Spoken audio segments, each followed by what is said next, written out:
Late autumn, 2001. I couldn't change what had been done to my country. I couldn't stop hatred and madness. I could only try to change my own heart. Adjacent to the pond at the edge of our property is the Neuse River. Most afternoons that fall, I found myself out on my kayak. On the water, I listened to audiobooks, Shakespeare, Proust, the King James Bible. I scribbled in notebooks and I took pictures.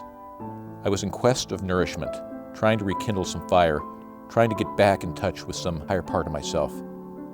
For a brief moment, in the midst of tragedy, poetry mattered.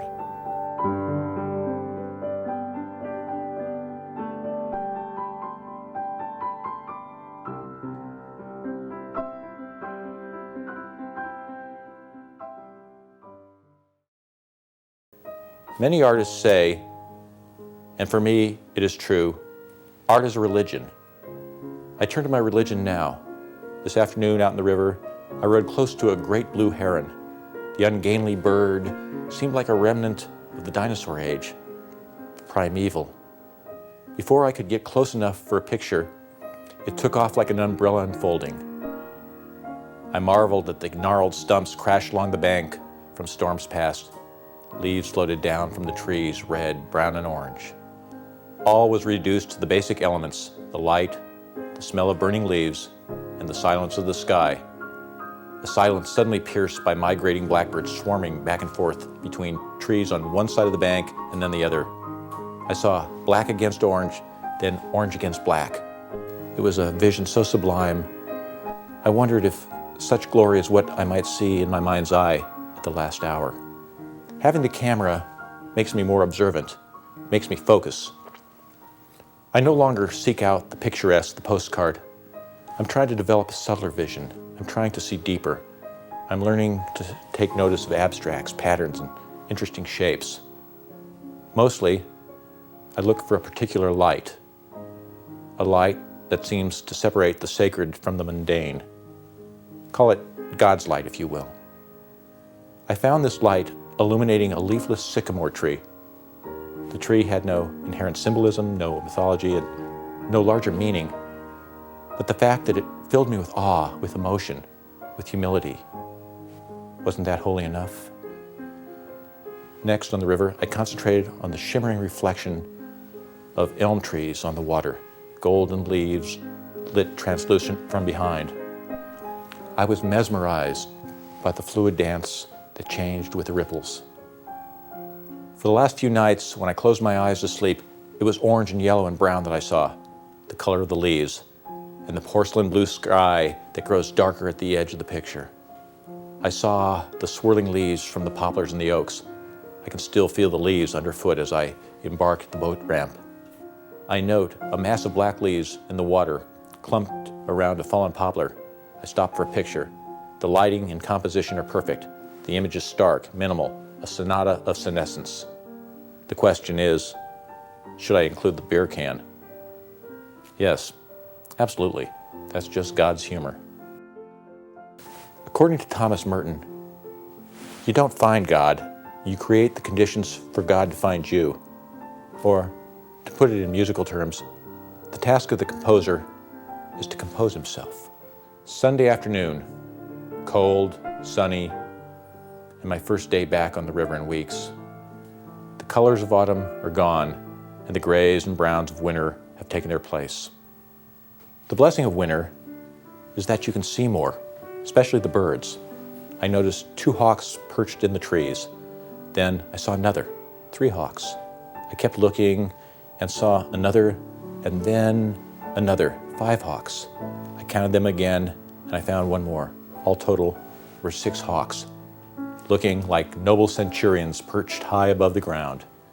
I didn't see another hawk for the rest of the day. The cranes didn't even stir when I passed them. They seemed used to me.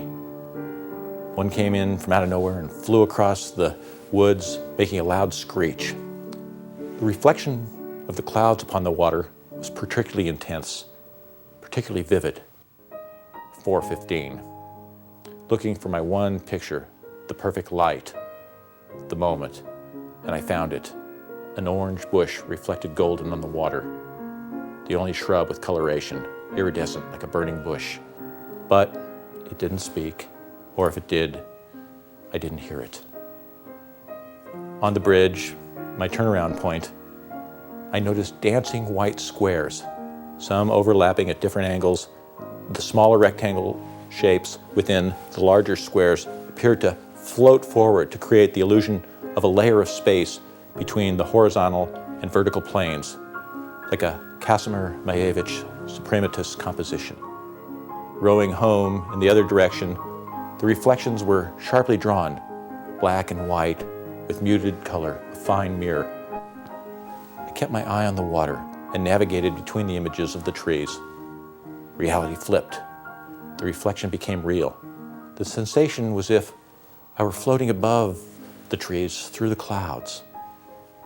I went on like this, rowing through the clouds, and I was overcome with undiluted joy, almost enough to bring tears to my eyes. The sun faded and was soon below the tree line. I was alone on the river. It was perfectly tranquil. Geese passed over, and another crane swooped down, and I tried to take it all in. I placed my hands together, closed my eyes, trying to absorb the moment, the sensation, the deep peace. I wanted to cherish it, to etch it into memory. I thought how my life had become a series of magical moments, not events, not stories, just snatches of perfect light. When I rode past the spot where our pond is exposed to view, I peered through the barren trees and thought I could make out our house. I could not see anything specific, only a slight smudge of color. But I knew it was there, and it struck me there was meaning in this. Perhaps a metaphor for faith in things unseen. Walking home, I paused at our pond. It was frozen, and geese were sliding on the ice. I stood for a long time in the enveloping darkness. "Good night, T.S. Eliot," I said, and repeated the hopeful last lines of The Wasteland. Shanti, Shanti, Shanti. Baby.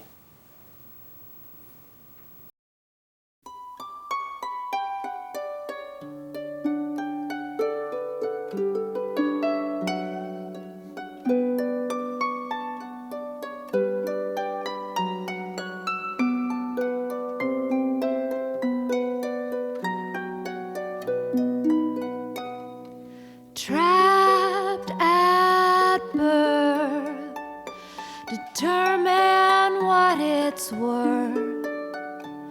We work the most to gain the things we can the least attain.